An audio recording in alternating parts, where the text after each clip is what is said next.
to another episode of the New Ground Life and Leadership podcast.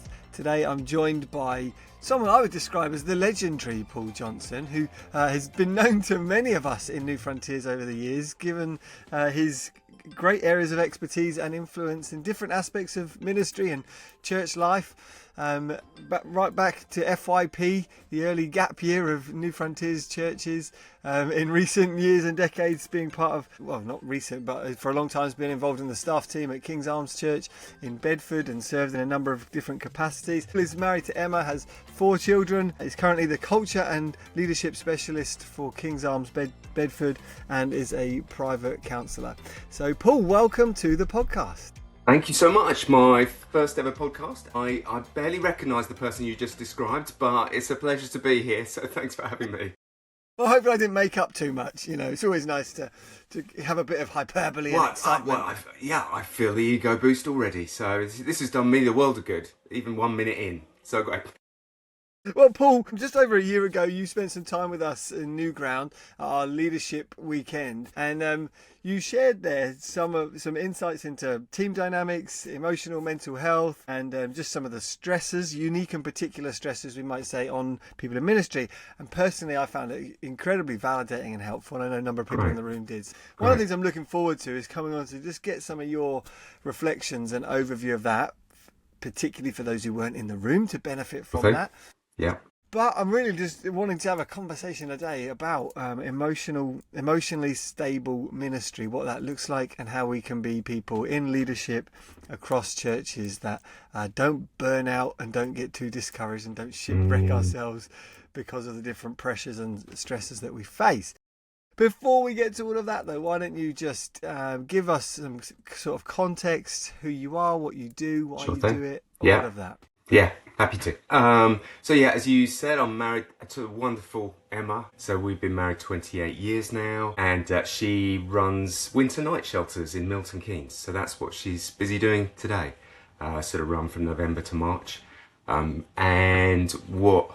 in terms of ministry, I've been in church leadership one way or another, just over 30 years, and on staff 20. I think this is my 29th year on church staff. Wow.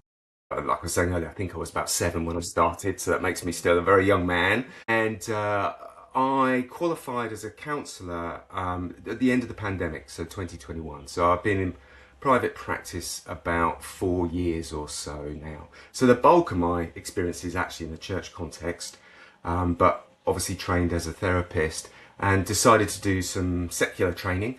I wanted to have that kind of secular relevance and understanding of terminology and all that sort of thing. But as it turned out, qualifying at the end of the pandemic meant that online opened up, and my largest client group these days is church leaders, and often church leaders who are exhausted or burning out or dealing with the challenges and frustrations that go with being a church leader. So that's in terms of professional work life. For my downtime, I do some very shoddy DIY, and I'm actually sat in a cabin that my dad and I built a number of years ago. It doesn't have a single right angle in the whole building, so it's very bespoke. That's because my carpentry's not good. And for fun, Emma and I like to explore new places we've not been to. I don't mean like the upper reaches of the Amazon, just more sort of places like Guildford, that kind of thing. So anywhere where there's a coffee shop. You can't really be more than 20 minutes from a cappuccino. That's where we're at with our exploration. So that's nice. That's the kind of adventuring a lot of people can relate to. I believe so. That's where the future is. So so that's me. Yeah. Well, so I guess it wasn't something you particularly expected, was it? Becoming a counsellor predominantly for church pastors, or is that always part of something you had on your heart to do? No. In actual fact, one of the reasons for training in a secular way was that I would be able to connect with people who aren't believers. One of the frustrations I've found as a church leader is that we want to motivate and inspire our church for evangelism, but then we take our leaders out of any secular context and just have them relate to Christians all the time. So I wanted to have some means of understanding, connecting, relating to people who weren't believers. So that was the plan. I do have some clients who aren't Christians, but as I say, in God's timing, it's been mainly Christians and mainly church leaders, although increasingly Christians were leaders in other kind of secular fields. So, so it's not gone the way I thought it would. No. I mean, I guess as an industry, if we call it that, or a profession, counselling does seem to be having something of a heyday. It's very, very popular. But for many years, perhaps a few decades, I guess because it's quite a new industry, profession, and there's been a fair amount of suspicion from the church and church pastors about counsellors and counselling. And maybe you can just speak into that to kick us off, like make a case for why we should value and think positively of counsellors as those within ministry, and what's the relationship between counselling and ministry? Yeah. I guess I've got the benefit of seeing it from a church leader point of view and then as a therapist. And I guess I'm looking for some sort of dovetailing of those professions and gifts to help people as best as possible. As a counsellor who's a Christian, and particularly mainly counselling Christians, I would say that I'm interested in the process of sanctification. So I'm trying to help people become more Christ-like. So in that sense, I'd hope that what I'm doing fits very much with our aims as church pastors. So I don't actually see them in opposition, and I think that can be a bit of a kind of false dichotomy. So I'm trying to help people understand who God is, understand who they are and who they're made to be, and help them explore that. So I think sometimes there can be a suspicion, but personally I don't see a tension there. I think provided Scripture is always, that's our plumb line, then we're okay. And very often what happens is, I think the world of psychology is catching up with what Scripture's always said all along. So just give you a little example. Carl Rogers talked about, a famous psychologist, talked about the conditions that are needed for healthy counselling to take place. And one of them was unconditional positive regard. The idea that we sit with someone, we've got a positive view towards them, we accept them and love them. And, common kind of phrase is holding space for someone, giving them room to explore something and hold space. Well, recently came across Job 2, and I hadn't realised before, but Job's comforters, obviously they get a lot wrong, but one of the things they do is they sit with him, I hadn't realised this, for six, I think it's 7 days and 7 nights. So they sit with him for a week before they actually say anything. Well, in psychological terms, that's holding space brilliantly. Rather than coming in with an immediate solution, it's being with someone, connecting with them before we try and fix them. So for me, I think sometimes we imagine a tension that doesn't actually exist. So yeah. Is there? Yeah, that's really helpful. Is there, with your church leader hat on, are there any areas of concern that you not concern even, just things that we ought to be aware of as pastors when we think about counselling and people seeing counsellors? There's the conflict of interest, conflict of too many voices trying to speak into to shape a person's well-being that may cause that individual challenges. I just wonder if you have any wisdom with that church leader hat on now, seeing it from a different side. If there are any things we ought to be concerned about, should we be trying to develop relationships with an individual's counsellor to support them as better, that sort of thing? Yeah, sure. Well, I think one thing is, as wearing my church leader hat, we want to be careful not to outsource pastoral care. So I think as a church leader, we still have responsibility spiritually for the people that we lead. But what we can do is we can draw on trusted counsellors. Maybe it's in the interest of every church leader to have an understanding of where might be some good counsellors they could refer people to. Obviously, Zoom and the internet has opened everything up really wide now, so it's not just necessarily people in your locale you could draw on. It might be others from literally pretty much anywhere in the world. So the Association of Christian Counsellors, for instance, their website might be a place for a church leader to start, and you can get little bios there, get a sense of where different counsellors' expertise might be. Obviously, if you refer someone to a counsellor as a church leader, that counsellor is going to be bound by strict confidentiality ethics, so they're not going to be able to tell you what's happening in those sessions. But maybe if you've got some sort of relationship with some counsellors, that's not a bad place to start. But I think again, I'd hope that a good counsellor will work with where the client's at, what the client wants, what the client needs, and take it from there rather than push their own agenda. I mean, that would be totally unethical for a counsellor. So my hope is there'll be some help. Yeah, do you have any comments about should a Christian's counsellor be someone outside of their local church? Is it a problem for them to be someone within their local church? Do you see a challenge with that? Yeah, great question. Yeah, I think there are potentially some real pitfalls with seeing somebody seeing a counsellor who's a part of their church congregation. And from an ethical point of view, that would probably be considered to be dual role. So in effect, that counsellor's trying to wear two hats. They're trying to be a fellow congregant and also a professional to that person. And I think there can be complexities and overlaps there. So I think it's probably most helpful to see somebody outside your own congregation. So I don't see anybody from King's Arms for that reason, because I can't be a church leader or a church pastor and their counsellor. It's just too complicated. So, I mean, you mentioned that phrase there about having a dual role, which maybe brings us on to talk about some of the things that you shared about the unique dynamics of being in ministry. Is that for many of us that is our lives. We have a dual role all the time, but we're not bound by strict codes. We don't have any professional backing behind us. We don't have any codes of ethical restrictions guiding the way that we behave. We don't charge people money for our time, and so it's not a transactional relationship.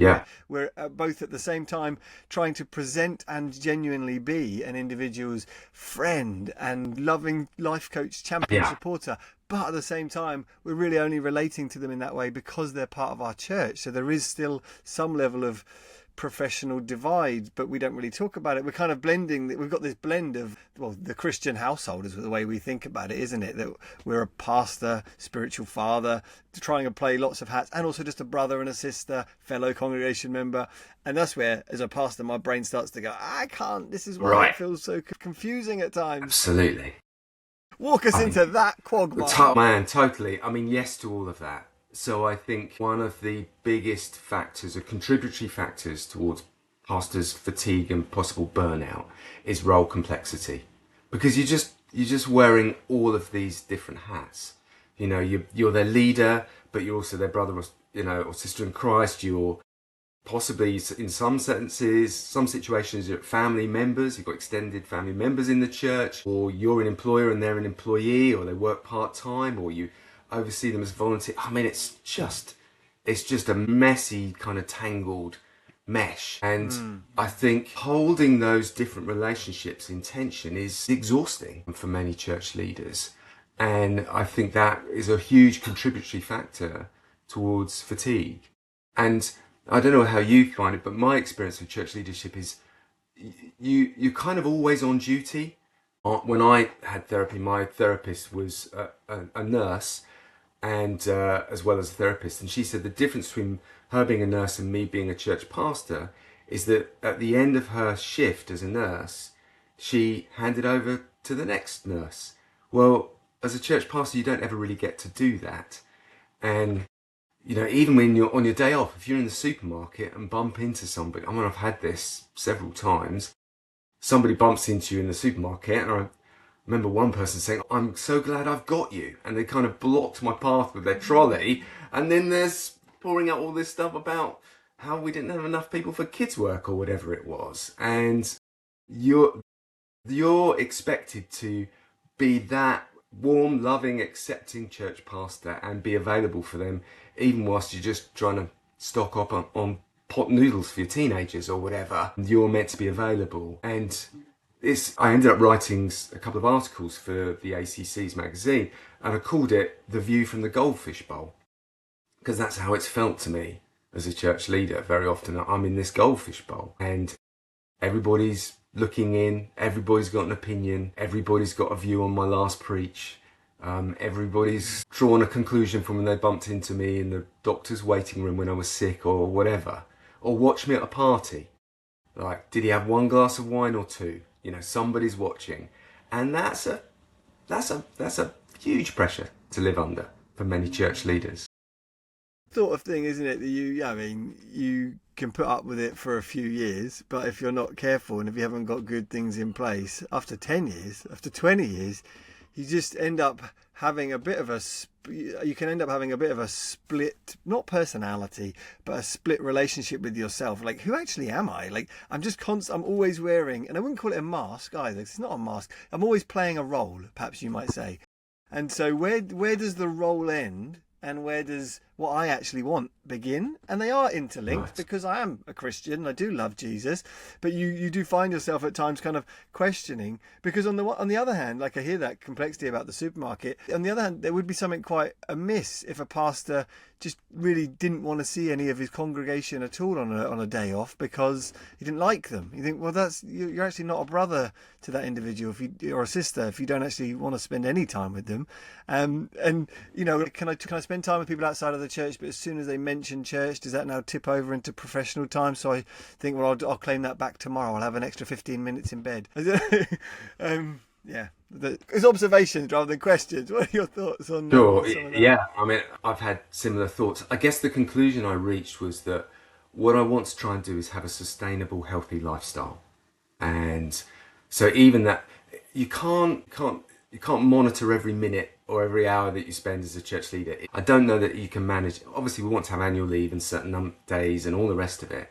But I think a deeper question is my lifestyle sustainable? Is it healthy? Would I want my son, my daughter to shadow me and live this kind of life? Would that be a good life for them? Or is that the last thing I'd want for them? It's those kind of questions. Am I more patient this year than I was last year, or less patient? And if so, why? Do I have deeper friendships than I had last year, or are they drifted? Those kinds of questions, I think, are probably the healthy ones to manage. And also, I guess this also touches on how long should our tenure be? I was reading just this week that the average tenure for a head teacher, which possibly is the closest kind of parallel we might find in the secular world, I don't know, is 6 or 7 years. And then after that, they're looking for an exit strategy. And I just wonder, with the pressures on church leaders now, if we almost need to begin with the end in mind. Like, how long do I want to do this for, or do I feel God's calling me to it for? And do a review, and maybe you might end up doing it to your late 60s or 70s, fine. But just this assumption that I will be doing this, if I start at 40, I'll be doing this, for the next 25, 30 years. I guess I just speak to a lot of clients who feel trapped. They just feel like I'm in this cul-de-sac and there's no way out. I don't think we're our best selves when we feel trapped. It triggers lots of different psychological responses that aren't always very healthy. So I think it's questions around balance, sustainability, all of that are the things that we need to be asking. So I don't know, that's more musings, Jez. I don't know if that scratches where you were itching there or not. No, it's helpful. I think it also kind of cuts across. Like, we think and we teach and we talk and we present that the pastor or elders within a team are meant to be like spiritual fathers within a family, or spiritual mothers in leadership within a family. And that seems to cut against this idea of, I'll do it for 6 or 7 years and then step away. Because actually, I feel like at times torn between those two perspectives as well. That on the one hand, I want to serve and give myself to loving this people and being there to pastor and shepherd, because that's a responsibility God's given me. And I'm not just going to treat it like a hired hand, to use Jesus' words. Between that on the one hand, and like you said on the other hand, going, well, there is obviously some wisdom behind the circuit mentality of the Methodists, or the Anglicans have been doing it for 500 years and they seem to move people around as well. There must be some wisdom behind why they do that. How have you tried to square that circle? Is it just a case by case, or is there actually just something fundamentally flawed with the way that we think about ministry as being a lifelong commitment to a particular people? Oh gosh, loads in there. I think one thing is we need to recognise the times in which we live, and that our accessibility is far greater than it used to be, 200 years ago.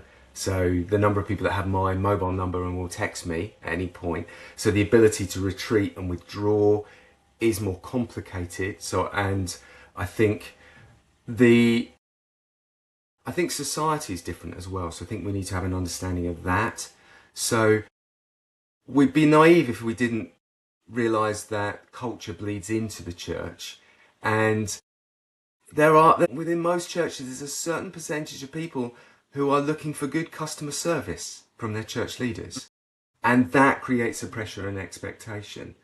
So I absolutely think that we need church leaders who feel like, I'm playing the role of an elder. This is not just a job, this is a vocation, and I intend to be here for the long haul. But by the same token, I think we need review points, and we need to make sure that our leaders are becoming more Christ-like, they're becoming healthier, and not being gradually eroded by the situations they find themselves in. And I think the weight of expectation on church leaders now is massive. And we also have to look at some of the evidence, like I read from the States. I don't know couldn't find any stats from the UK, but coming out of the pandemic, a third of church leaders had quit, a third of church leaders wanted to quit, and a third were hanging in there. I wonder if, why would our stats be so very different? So I think we have to look at all of that mix. Another piece of the puzzle might be around team as well. I think we live in a highly individualistic society, so where the pressure in many of our churches falls towards the lead elder. So we talk about team, but we actually say that church is led by that guy down the road. So people talk about Simon Holly's church in Bedford. Now, Simon doesn't talk like that, but other people do. And so that lead elder can be the focal point for attention. And I think maybe there's something in there about spreading that load. That might take us into functioning teams, but I think we're missing something there where we want the super duper church leader on a pedestal, where what we actually need are highly effective, highly relational teams that are healthy. Yeah, that's really helpful. It's really helpful, and I think there's obviously a number of factors that make that fully functioning team dynamic difficult. Among them probably chief among them may just be the reality of finance, which most smaller churches have only got enough to pay one or maybe 1.5 people, and so you can't have 2 or 3 full-time team members that are playing that role in a healthy dynamic. So I would love to circle back round to that, 'cause I think it's some of the way you're answering as well. We're touching on more of the stresses that are particular to church leadership, even as a previous generation and a previous time in, say, Western culture with the pastor also came with a sense of social appreciation and recognition that isn't there now. So in many respects, we're being asked to play the role of being a spiritual advisor, but the society doesn't relate to us and treat us with the kind of respect that it used to, that held the office in a high enough regard that meant that the individual had a degree of kudos and respect that they came as compensation for some of the blurred boundaries in their lives. So I'd love to work through some of the 12 leadership stresses. There may be others, but these are the ones that you shared, and I thought it's a very biblical number, isn't it? We've talked a lot about the first one already, role complexity, that you shared with us when you were with us, and that you are people's friend, pastor, boss, family, all at the same time. And the second thing, another one on the list at least, maybe we can just riff off these and go around them, but you talk about people's expectations. They want perfect consistency all of the time. The Goldfish Bowl, you mentioned that already. Number 3, so we've talked about those first two, but number 3, you talk about the spiritual dynamic, that there's a requirement for us to be in top-notch condition. Say some more about that one. Let's start walking these through. Partly that just comes from my own personal experience, but one of the things I first noticed when I came into the leadership team and then into staff was that if I was having a quiet time, spending some time with God, and came across something in a passage that just stood out to me and really meant something, instead of being, how do I live that out? What does that mean to me? One of my first questions was, could I write a preach on that? And the orientation of and this might be just me, it might be where I'm at, but the orientation of my walk with God became about, how do I produce material for the congregation that feels fresh? And is God showing this to me? Is it for me or is it for the people? And it was very hard to sort of to untangle myself from that and just have that personal walk with God rather than just pulling out something meaningful for the next preach. And again, that comes back to pressure on church leaders where we're looking for, I don't know, let's say a preach of 30 minutes, but we want it to hit so many different boxes. It's got to be something in there for the person who's not a believer, through to the guy who's got a PhD in theology on the back row. It needs to have a measure of self-disclosure. It needs to be funny. It needs to reference other scriptures. It needs to be orthodox, and we're trying to hit, if you add them up, 20, 25 different targets, but it must be short. And then you've got to have something fresh to bring people, and then you've got to do the same thing again next week. And that's just, and again, I think that fits into this consumeristic approach to church life of, I'm going to sit in my plastic chair and I'm looking for you as a preacher to feed me. And, I've got some questions about that. Yeah, as you can probably tell. Yeah, so that's part of the spiritual dynamic. I think the other aspect is spiritual opposition. You and I could probably spend the rest of the day sharing stories of other church leaders, particularly church planters, who have had all kinds of pushback, and we would attribute a good percentage of that to spiritual opposition. And so I think to some extent, you wear a target if you're a church leader. So yeah, that's a little bit of the kind of spiritual dynamics. It's really helpful. I love it. I just smile as you say it, because I'm like, yeah, it's nice to know I'm not the only one, Right. I've had that thought many a time. Like, I've always tried to maintain quite a consistent, quiet time, devotional, space, as a lot of Christians do. But it's very hard at times because you're sitting there going, well, that's the end of my devotional time, but I'm now in work time. I mean, I would just read this for work time as well. So should I just carry on? Right. Or that Absolutely. book that I was going to study this week, I really like it. Am I allowed to read that for devotional? Because it's kind of the same thing. So, role complexity, expectation, spiritual dynamic. The fourth one on my list is financial pressures. I guess in shorthand, I think the role of church leaders is often a senior management responsibility without senior management pay. And so the way people, say, in the corporate world are able to sustain their lifestyle is they live with a certain degree of pressure and expectation, but they're able to compensate to some extent by buying food that you can cook quickly or go out for a meal. And when they go on holiday, they can lie by a pool and people bring them drinks with little umbrellas in them and they can just chill out. Whereas a church leader is shopping at cheap German supermarkets, looking for things on value, and then when it comes to holidays, may well be borrowing a friend of a friend's house. And there's a little bit of pressure because it's not a holiday home, it's done as a bit of a favour, so you feel a bit beholden. And then one of your kids breaks the precious vase that's on the side, and there's a bit of a tension there. Or you've got to clean the house top to bottom as you leave, and you feel exhausted from having done all the cleaning as you drive away. You're not able to, you have to kind of work hard and play cheap. You can't work hard, play hard. And I think some of those things start to take a toll. And then even when you do have, say, little luxuries or nice things, you kind of then are under scrutiny again from your congregation. I remember through my mum's work, we were able to buy, for us, it was quite a new car. It was a 4-year-old car that had been an ex-company car, and we got a sweet deal on it. My parents helped us out and everything. One of the first times I drew up to a church meeting in it, I stepped out of it and somebody said to me, "How can you afford a car like that?" With the tone was like, "You must have your hand in the till." And I just thought to myself, what's going on here that I turn up, to be honest, in a 4-year-old Renault. It wasn't a Mercedes or something. And I'm getting pushback from my people. Now, obviously, don't get me wrong, loads of people have showered us with gifts. We've been on the receiving end, lots of benefits. I'm just highlighting some of the challenges with church leadership. And I think the finance piece, we don't like to talk about it, but I think it's a pressure. And I think many marriages, they often have a lot of talks about money. and the pressures of money that perhaps they wouldn't have if they were in a secular senior management job. So yeah, that's that one. That's good. Is that making sense?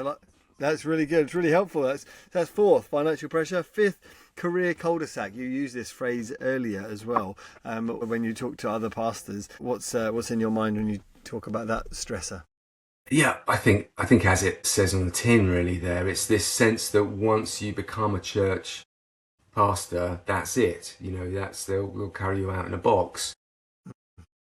And I think for many church leaders, that's what they wanted to do and feel called to do, and they're delighted to do it. But not everybody. And I think we need to allow for the possibility of people to be called for a period of time and then called on to something else, or perhaps more likely be bivocational.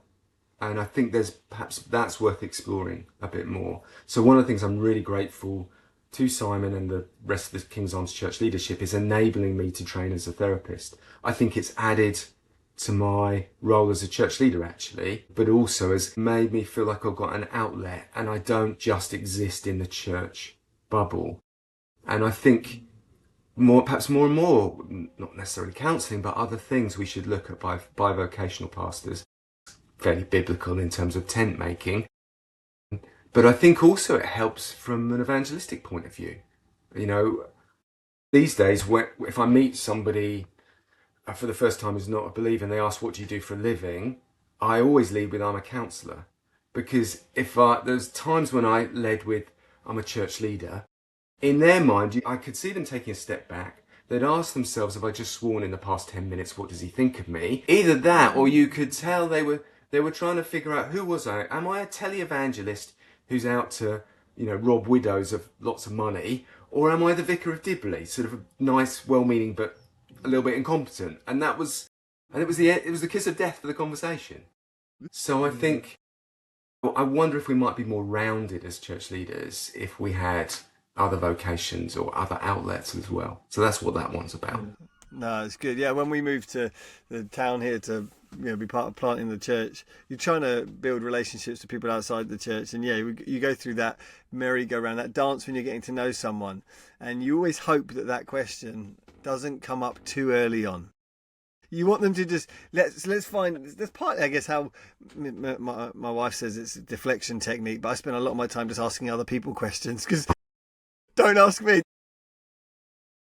As soon as you ask me, then I've got to have established enough capital here that you go, I'll give them the benefit of the doubt.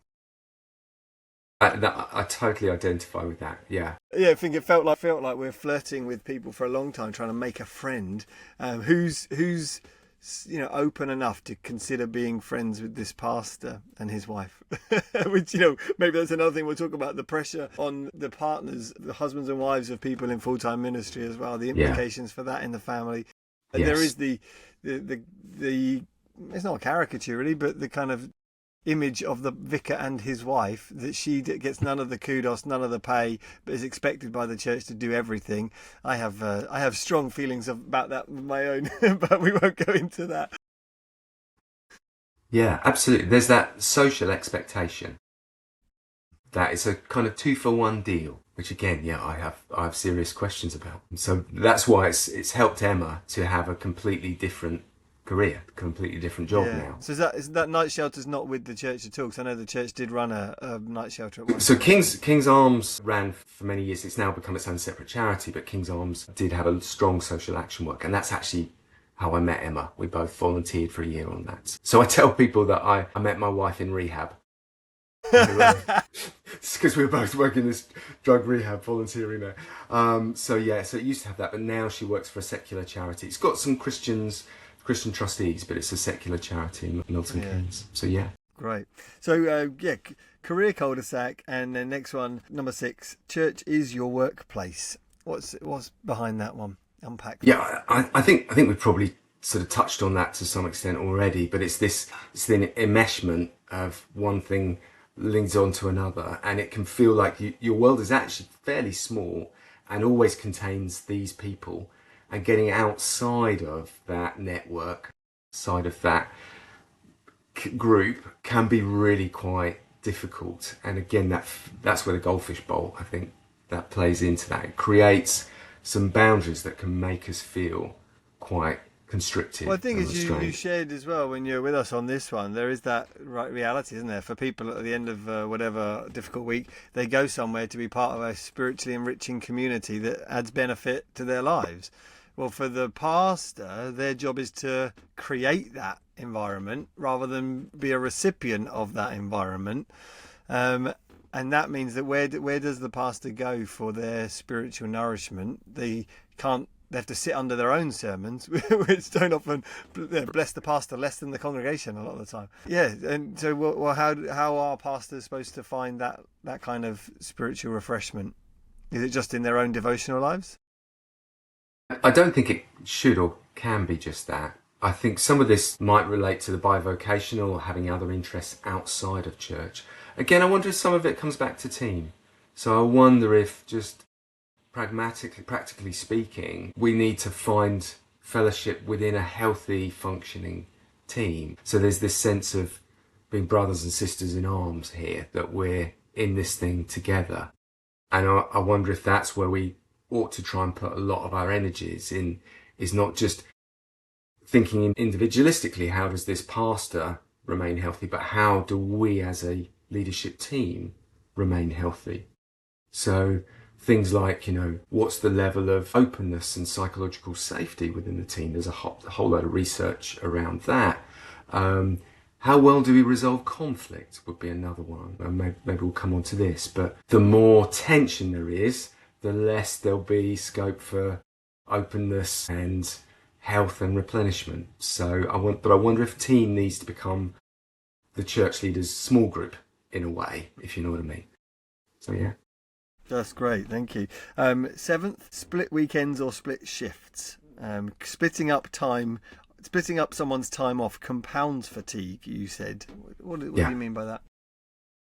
Well, I mean, most church leaders I speak to, or many of them would be more accurate, have church responsibilities, but then also domestic responsibilities. And so for a big chunk of my church leadership life, I would get up early in the morning with the kids, get them ready, do domestic work, then go straight from that to church work, then come home, whatever, 5:30, 6 o'clock, something like that, go straight into domestic work, do that until 8 o'clock when the kids went to bed, and then go into a meeting and switch back. So my life was either domestic work and responsibilities or church work and responsibilities. And very often, I remember we used to have finance meetings around my house, and there would be, get the kids to bed 15 minutes early so we can run around like headless chickens, make the house look vaguely presentable, shove all the toys and half-eaten Marmite sandwiches under the sofa, and then switch gear and look at the budget deficit for next year. And I think that, again, is another stressor on church leaders. There are pros and cons to that. I mean, most church leaders don't have a big commute, so that's a plus. But sometimes the proximity, living where you work, means that actually you can overwork more easily, and that can be a problem in itself. Yeah, I don't know, does that make sense? Well, and it's often the case that for a lot of people, they'd have a Monday as a day off and a Saturday. So you'd have one day, then work right. One day. So with the days off, so you're not getting a lot of replenishment time. And it's worth saying, of course, like a lot of this, we're not saying this is unique to church ministry. There'll be a lot of particular stresses and lots of different roles. But I think for the purpose of this, it's just really helpful to acknowledge some of the things that are related to ministry. And like you said before, constantly carving up your time to go, okay, I've got 2 hours, I'm going to be here, and then I'm going to have a couple of hours off, and then I'm going to go back out there. And the amount of evenings you're out and it's a stressor over time that can accumulate and make someone more, increase the chance of them carrying on for a long period of time. Right. And as you say, Jez, that every job has its stresses. So my role when I came to speak at Newground was to talk about church leadership, but we could talk about secondary head teachers in tough catchment areas, or being a nurse on the front line. Every job has its stresses, and obviously this job has lots of privileges as well, but maybe we just need to try and compensate or mitigate against those stresses that church leaders face to reduce the attrition and make everybody a bit healthier. Yeah. That's good. Eighthly, managing volunteers is a particular stressor. Why is that? What's related to that? Well, I think as a church leader, Jez, my hunch is you've had those Sunday mornings where somebody that's doing a key role, like maybe doing the PA or something like that, can't make it. Or, we have people who are down to do our kids ministry who phone up and say, I'm feeling a bit tired today, so I'm not coming in. And yet, what can you do? That's where we're at. So I think any job managing volunteers, again, it's a privilege, but it's also difficult because you don't have the responsibilities that as an employee would have. So as a volunteer, I can slightly pick and choose. And it's only anecdotal, but my hunch is that since the pandemic, volunteerism has dipped off and people's levels of commitment and ability to push through, their resilience is somewhat lower. And there might be some psychological reasons behind that, but I think managing volunteers is challenging. Yeah. Yeah, and I mean it's challenging for a number of respects, of course. Because with an employee, like you said, you pay them so you can expect slightly higher levels of commitment. But equally, when it's 9:30, the service starts in half an hour, and the PA person says, "I'm feeling a bit tired, I'm not coming in." You've then also got to respond as their pastor, who's like, "Oh, no, that's completely fine. Yeah, you do you. We got to love you and care for you." Say anything that's going to damage your soul because I'm annoyed in this moment, which is part of the role that we've got to play, that we've got to be these perfect Christ-like representatives. Yeah, totally. I completely agree. I would just to comment though and say we have a wonderful PA team at King's Arms Church. I'm aware this is going out. I don't know where that will go. Yeah, it's true. So we I just do use as well. that as an example, and likewise for our kids team. Yeah, we're it's understood that we are just talking hypothetically about other people, not our. Yeah, sure, our absolutely, Jess. Yes, just, absolutely. We should have said that earlier on. Like we've Clearly. heard these things. Yeah. So managing volunteers. The other thing related to that, I remember hearing Phil Varley say this, that you pay volunteers with your time. That actually to motivate and to lead volunteers requires from you a lot of interest, time, support, commitment a lot of the time, which is all appropriate. But if you've got so many things to do, you just can't wind up, it's like winding up clocks or toys to keep them going. You have to show a lot of appreciation, affirmation and equipping to volunteers that, again, the staff team, you just kind of touch base, okay, check, have you done what you need to do, right, next, move on. So that does require more time, which then gives you less time for other things as well that are important in the ministry. I'd just add to that I think with volunteers, they're giving their labour not in exchange for money, but for meaning. And so our job as church leaders is to always help the volunteers know what's the meaning behind it. Why does this matter? I'm out doing car parking on a cold February morning. Why is this important? And so we've got to always let people know what's the purpose behind this. That's a great phrase. That'll be a YouTube short that goes out, Paul. Volunteers not for money but for meaning. You'll go viral with that one. I like it. Managing volunteers, secular isolation is number 9 as a stressor. The role used to have social kudos and respect, not so much anymore. We've talked a bit about that. Yeah, I think we've covered that one probably, haven't we? Yeah. Yeah. No, number 10, the lasting impact of COVID on people's apathy or emotional capacity. Again, you've talked about that. Do you think 4 years on from COVID, that'll end? Or is it just since COVID, people's outlooks have changed significantly? How long does COVID just feel like an excuse we can make, or is it still true, do you think? I mean, probably all of the above. I'm not sure how well qualified I am to comment. Again, it would only be anecdotal, but my impression is that in the first 2-3 years after COVID, we saw lots of individuals from church and the impact on them, many obviously voting with their feet or shifting church. My feeling is now we're seeing the longer term impacts on leadership and senior leaders who have been leading since COVID and through COVID and just trying to keep the wheels on the bus and are now really flagging. So I think we've got some very tired leaders out there. Now, obviously, I only get people coming to me who are in some measure of need, but there's some themes there, I think, and the level of fatigue. What's your either church policy or just you as an individual's thinking around sabbaticals? Because I know a lot of people have different opinions about them. Some rightly point out, well, you don't get these in other industries. If you're self-employed, you just got to work and work and work. Others say, oh no, it's a biblical expectation of every 7. I'd just love to know what your take on it is. Shooting from the hip here, I think sabbaticals can be really helpful. I think there can be a recognition of the pressures that church leaders live with. But I think a bigger, deeper question is the leader's life sustainable? And I've seen too many situations where a leader keeps going and then crawls into a sabbatical with the hope that this 10 or 12 weeks off is going to change my life. And then they come back and I see them after sabbatical and they're dipped because it hasn't fixed everything. And so I think sabbaticals can be a really good bonus, maybe to try and compensate for all the split weekends and everything else. But I think that they shouldn't be something that we rely on for physical and emotional health. They should be something that gives the leader the opportunity to expand their horizons, learn a new skill, be creative, rather than I'm just collapsed in a heap for 10 weeks, desperately trying to recover and probably trying to come back with some new material like Moses down the mountain for my congregation who are keen to know, what did God say to you whilst you were away on sabbatical? I used to say, Simon Holly went away on sabbatical and he wrote a book. I went away on sabbatical and I read a book. That was where I was at. That's the sum total of it. So yeah, I think they can be a nice bonus, but we shouldn't be building emotional health around sabbaticals. No, that's really good. I think, yeah, you're right. You want to receive anything like that it's not something anyone deserves. It's a gift of a good father. And you want to enjoy it as a gift rather than as something you desperately need.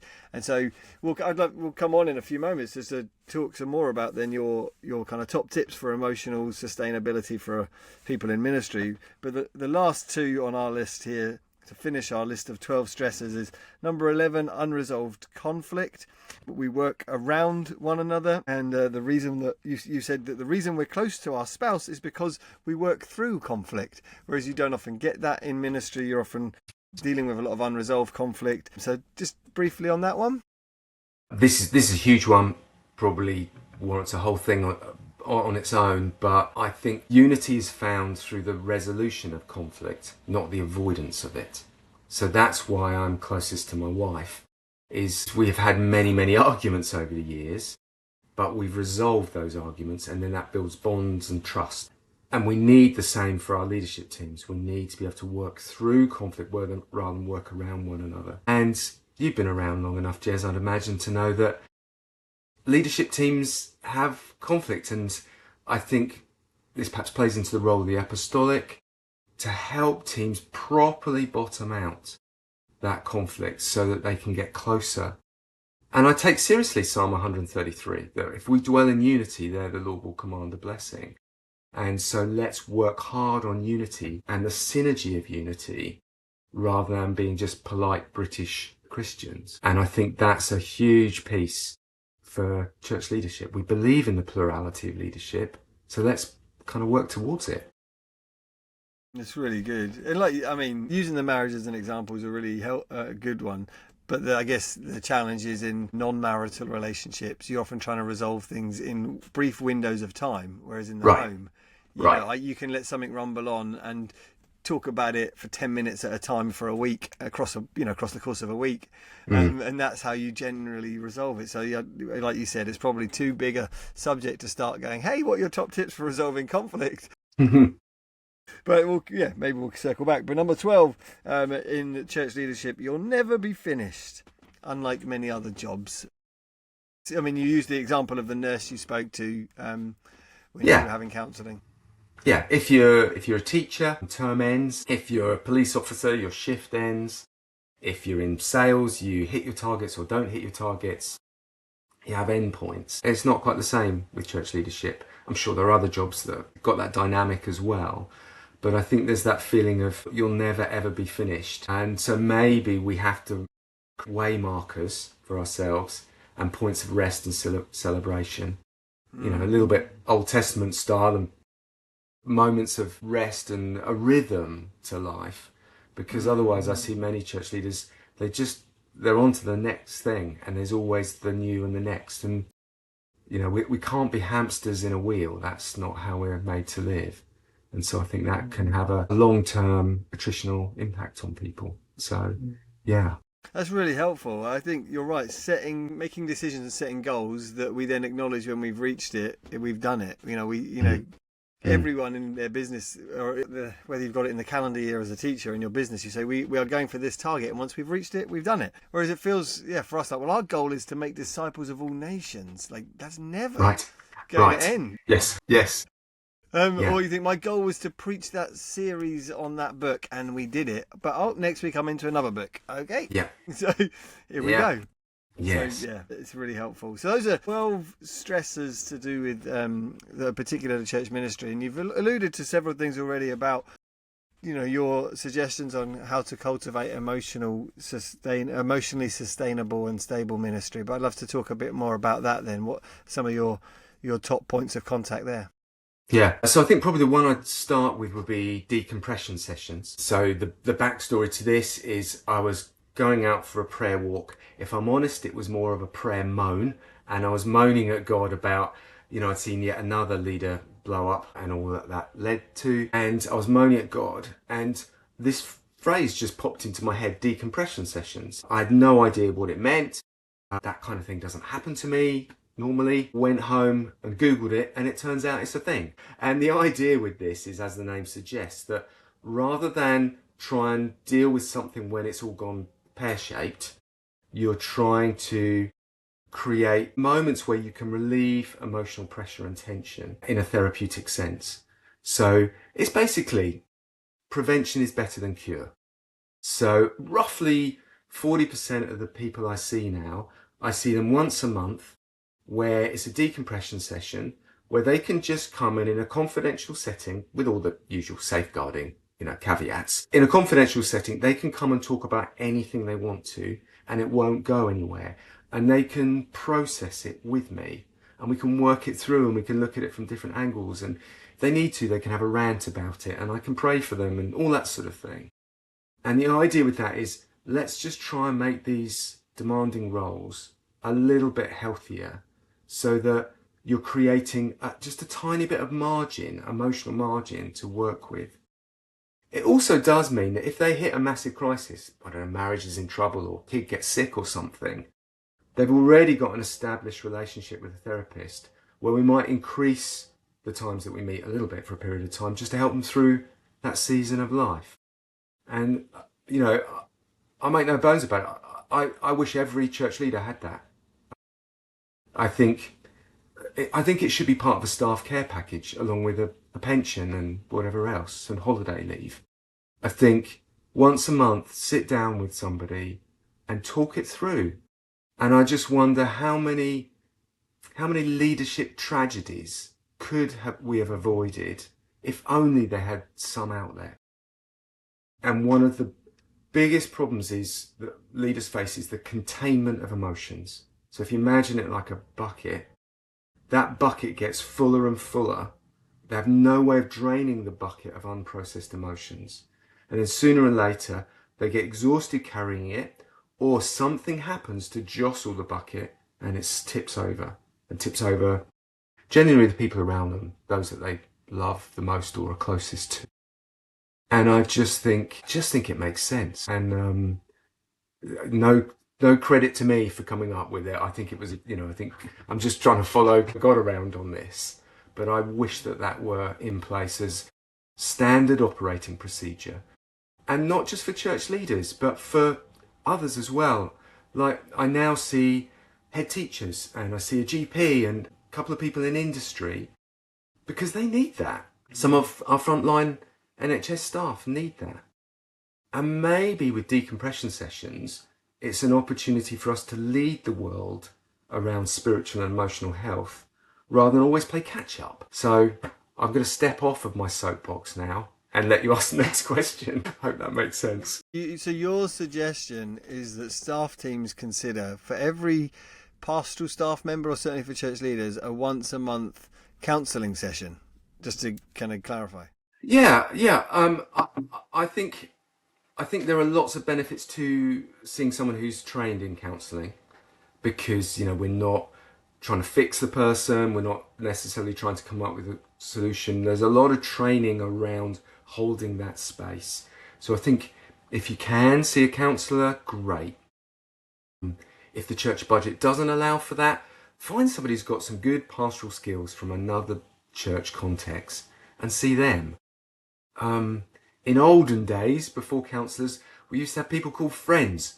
Like have once a month in the diary, see a friend, go for a beer or whatever, and properly talk and just try and be a pressure release valve.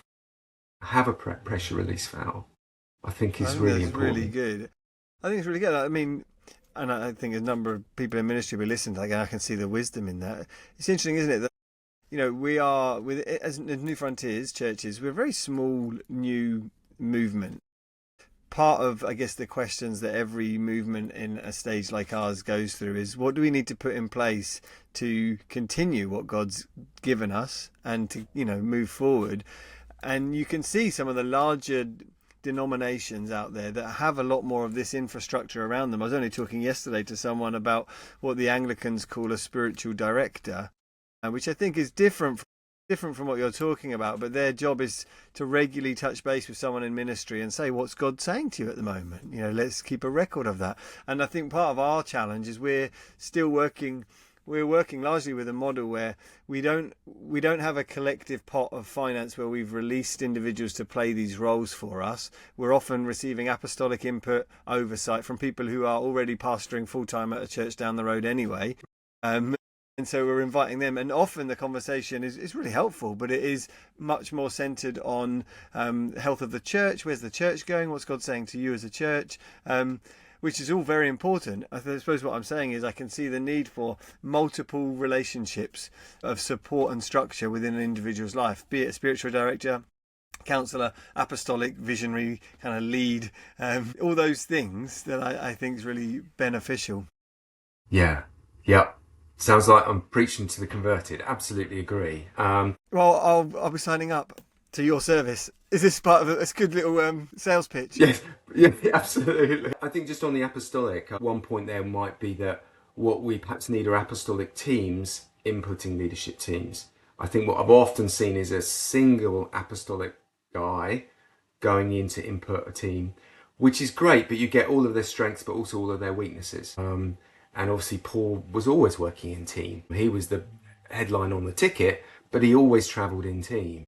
And so I think that's a piece that our teams need, but maybe as individuals, church leaders, those in significant responsibility, need that outlet, a place to process. So, yeah. It's really good. So that's your first one, decompression sessions. What comes next? I think the piece around teams, just to touch on that, around conflict, it wouldn't be helpful to go through a list, but you and I could put together probably quite a big list of churches, particularly since the pandemic, that have seen significant leadership conflict, or with the senior leader needing to step down, and it's just tragic circumstances and potentially, possibly avoidable. So I think another one might be around how we handle conflict and how we resolve conflict, and understanding the importance of psychological safety. There's been some great research around psychological safety, looking at like surgical teams, flight decks for planes, and what the tragic consequences that can happen if people don't feel like the ability to speak openly and speak up, to challenge, to ask questions, and to properly work things through. And I'm saddened when I hear the next story of somebody that's fallen in some way or other, or just blown up, exhausted. So, many of my clients the initial conversation is, well, I'm speaking to you today because I was in A&E. I thought it was a heart attack, but it's hypertension as a result of stress. Or another church leader says, my wife turned to me and asked me, do you want tea or coffee? And I just had a meltdown. I didn't know. I couldn't choose. And just those evidences to somebody absolutely on their knees, psychologically and emotionally, without any kind of team or support structure really around them. So I think that's a whole piece. I don't know if you want to come back on any of that, Jez. Well, But so like I kind of mentioned earlier, I think one of the challenges I find in cultivating a team environment like that is just the limited time that you get together when you're working with volunteers on top of their jobs. And so do you have any comments on just even the cycle of types of meeting that you think teams ought to try to have, so that you're not inevitably, you're just always going to end up talking about what's next for the church. Where are we going next, or what are the problems we need to resolve in the church? Because those things are urgent. They're not necessarily as important as this stuff. But yeah, have you been part of a team that has modelled different types of meetings and leadership settings well? yeah, obviously over the years, I've sat in a variety of different teams. I think that the ones that have actually been the most effective are the ones that have worked not just on social skills, but on social bonds. And there's the world of difference between the two. And I would say that the bonding of the team is absolutely indispensable, because otherwise you've got no real trust built for when you hit a speed bump or the church goes through a storm. So what you're doing is you're safeguarding the team and also therefore the church by establishing really strong bonds with your team. So unless you know what's going on for one another in your lives, you know where the strengths and weaknesses are, you can't really, I would say, operate as spiritual leaders. And this is where we differ to sales teams or working in schools or whatever, because our mission is different. And therefore we need to be able to lean and rely on one another. I love that bit in 1 John 3:16, not John 3:16, but 1 John 3:16. This is how we know what love is. Jesus Christ laid down his life for us, and so we also ought to be able to lay down our lives for our brothers. I think I've more or less quoted that accurately. But the point being, we're brothers and sisters in Christ, and that's the standard on loyalty towards one another, is that willingness to sacrifice and give my life for these people around me. And I think when you've got those kind of bonds, then there's kind of no stopping you, really. Any parent who's got, more than one kid knows that the time your heart is moved towards them is when they play well together or support each other. There's something about your heart melts, and that's when they get ice cream, is when they're actually caring for one another, and that's when you want to bless them. I don't think God's any different. I think he wants us to connect and be family and really know each other. And I think that is actually more important than the rotas or what the next preach series is going to be, dare I say. I know this is New Frontiers podcast, so that might be dangerous to say that. But I think so often we're measuring the wrong things. We're measuring attendance and numbers rather than health. And if we focus on making things healthy, they'll grow. But if we focus on growth, then they won't necessarily be healthy. That's great. That's quotable right there. There's your second viral video. That's really helpful. Well, just as we come into land, is there one more kind of thing within this remit of emotional stability? So we've got decompression sessions, the importance of team, focusing on social bonds rather than just social skills that you might have. Anything else? I think maybe just another, perhaps to finish on a positive, might be just for teams and church leaders to have life enriching experiences as well, and creating the kinds of relationships where people in our church are rightly jealous of the quality of life that we've got.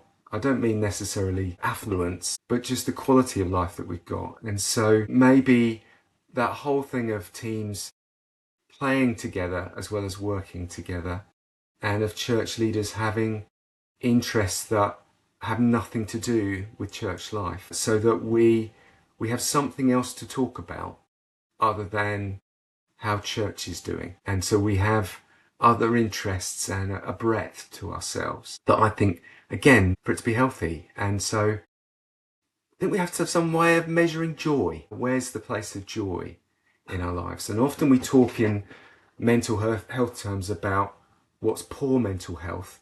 I think we also ought to talk about what's good mental health.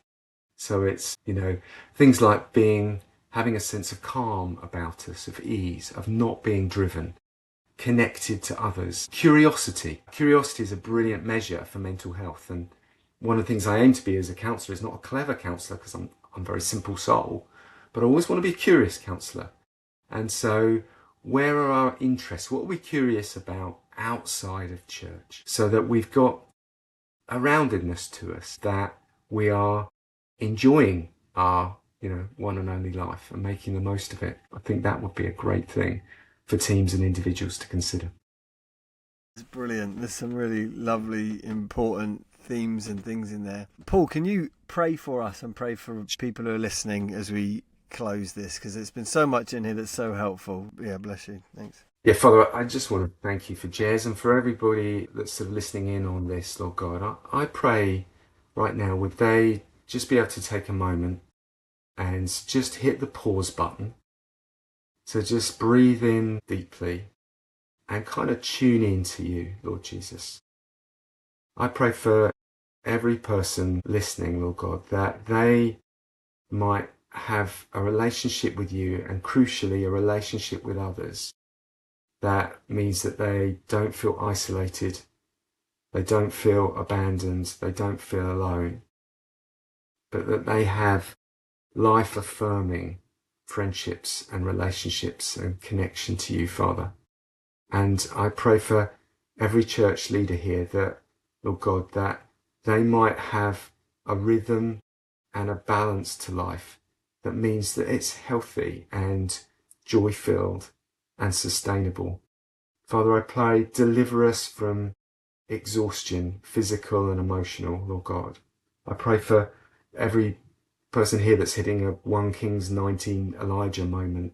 Would you slow them down? Would you cause them to rest and eat and sleep so that they might once again be connected to others and re-envisioned? And Father, I pray that New Frontiers would do as it says on the tin, reach new frontiers, but we would do it in a healthy way that is not rushed, that follows heaven's pace and rhythm rather than man's drive. And I pray for really deep bonds of friendship and brotherhood and sisterhood across our leaderships and movement, Lord God, that we might be attractive not by the size of our churches but the quality of life in our churches, I pray. In Jesus' name, amen. Amen.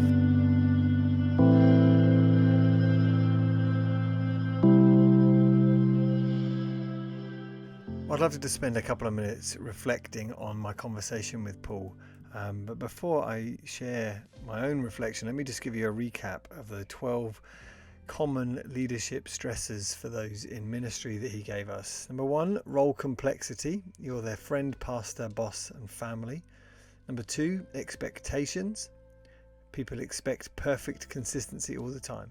Number 3, spiritual dynamics. That there's a requirement for us to be in top-notch spiritual condition all the time. Number 4, there are financial pressures. Senior management responsibility, but none of the finances to offset it. Number 5, it can often be a career cul-de-sac to get into ministry. Number 6, your church is your workplace and also your place of refreshment. Number 7, you do split weekends or split shifts. Splitting up your time compounds fatigue. Number 8, managing volunteers is a stressor in itself. Number 9, there is a secular isolation. The role used to have social kudos and benefits, but not anymore. Number 10 is the lasting impact of COVID. Number 11, there is unresolved conflicts that we have to work around one another. And number 12, you'll never ever be finished in ministry, unlike other jobs. Those are 12 common stressors for those in leadership and ministry. I hope you found the conversation with Paul helpful. Partly the help in it is just the validating effect of someone naming the reality that many of you no doubt are experiencing but have never had called out and named before. And it is wonderful, isn't it, when someone just releases you from that feeling of, am I the only one? As you realise, oh, I'm not. That's a relief. If nothing else, that's a relief. Hopefully it's not just if nothing else. There are things we can do, as I'll mention in a moment. The thing I wanted to share, and I wanted to leave you with this as we finish, is simply this. Those of you in ministry, pastors or just ministry workers for the church, let me just say this. You do not need to be perfect. You do not need to be perfect. You do not need to be perfect. You are not Jesus. You are someone who needs Jesus, needs the gospel. You do not need to be perfect. And actually, when it comes to our characters, yes, for those in senior church leadership, there is a high bar of character requirement. But the requirement isn't that you're a perfect human being who never makes mistakes. Actually, the character requirement is more that you are soft-hearted enough that you can admit when you've made mistakes, and you show a willingness to learn from your mistakes and to try to put things in place to grow and to avoid making similar mistakes in your vocational, professional life in the future. And I want to say that again to release some of you from this pressure to just be perfect all the time, to never have a bad day, never have a bad Sunday. You do not need to be perfect, and churches need to release you, congregations need to release you from the expectation of perfection. Some of it is things that you have put on yourself. Some of it is the expectations that others are placing on you. You do not need to be perfect. You just need to be able to grow and learn from your mistakes. In fact, piece of advice that Glenn Scrivener shared with me on this podcast, which I think is superb, and I will say this as we finish, is this. What is the number one thing that Christians need to do with the gospel? Glenn said, remember? For those of you who heard that episode, what is the number one thing that Christians need to do with the gospel? And of course, at this point, we're all thinking, we need to share it. No, the number one thing that Christians need to do with the gospel is believe it. You in ministry, pastor, who preaches, who looks after people, those of you who care and try to meet other people's needs, who run outreach events and are constantly trying to manage different people's expectations, you need to believe the gospel. And the gospel is you are a needy person in need of salvation, and Jesus loves you, and in Christ you're secure, you're significant, you're accepted. Believe it. It's true. And that's it. That's what I wanted to leave you with today. Now, after I finished recording with Paul, he kindly sent me recently actually a description of the sort of thing he suggests in his decompression sessions for trusts, charities and trustees to consider, which I will put in the description to today's episode. There's wording and text there that you could copy and paste and put in an email to your trustee team for them to consider the well-being of a staff care package, shall we say. Or if there's nothing else, read that, have a look at it, the description to today's episode, and consider what regular care of your own soul and your own emotional, psychological well-being looks like for you and those on your staff team. We must consider these things. We must put things in place. And I pray that you do. And I thank you for being with us today for another episode of the New Ground Life and Leadership Podcast. And I look forward to bringing you more conversations in the future. Stay well and keep pursuing Jesus with everything you've got. Look after yourself. God bless. Goodbye.